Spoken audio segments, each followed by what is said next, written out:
Yeah, it was 32 when I got off the bus. Thanksgiving will be one of many meals the Shetterly Davis clan have shared over the last 6 months. Is this the stuff? greenhouse? Photographer Dan Davis, his wife Caitlin Shetterly, a writer, and their 10-month-old have spent much of that time living with either Caitlin's mother or her father. A far cry from the life they pictured when they pulled up stakes here in Maine and headed out to California in the winter of 2008. We had friends in LA who were, making a lot of money in the film and photography businesses and or on TV shows, writing, and perhaps naively thought that we would just, two hard-working New Englanders like us, we'd do great and we'd get out there and immediately have huge success. Well, I think as a father and a father-in-law, I was very excited for them. I mean, I did not want to see them leave here at all, but they were set on it. And I thought, go for it. California seemed to hold so much more opportunity, and for the first 9 or 10 months out there, it seemed all their dreams were coming true. Yeah, there was a moment where we thought that, about 30 seconds, but yes, no, there was a moment where we thought that. Where we thought, yeah. It was actually up until, especially the fall of 2008, I was pregnant with our first child, and Dan was all over the place. He was in Italy one week and Wyoming another week and Seattle, and I was... But then the economy started its free fall. By Christmas, most of Dan's clients had canceled or postponed shoots indefinitely. As we all know, California's been in terrible shape. As soon as the money started to go down, the whole state started to it was like the Titanic going down very, very quickly. The couple's baby was born in January. 2 weeks later, Caitlin was freelance writing, posting a few stories with National Public Radio.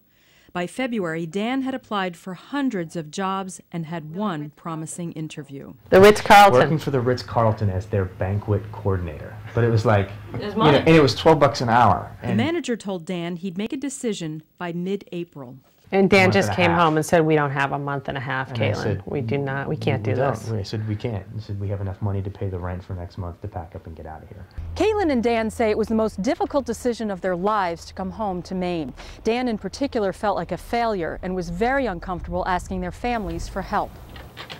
Psychologist Ira Heimatz has been a family counselor and professor at USM for more than 20 years.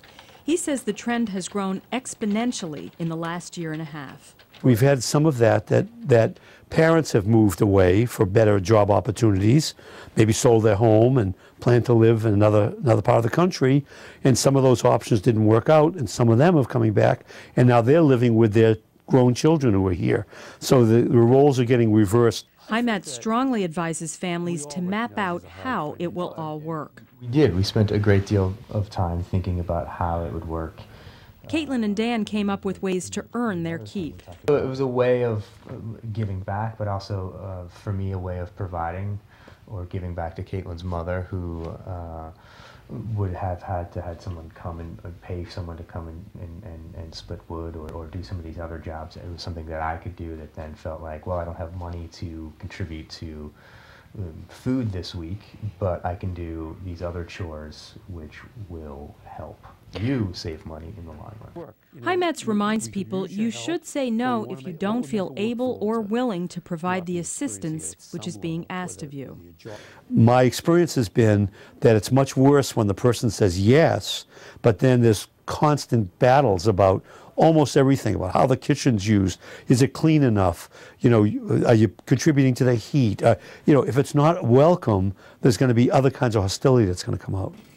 But many, like the Shetterly Davis family, are finding tremendous rewards in the experience. I think all of us have lost so much because we don't live in those extended families anymore, and we don't live in those communities that care for each other anymore.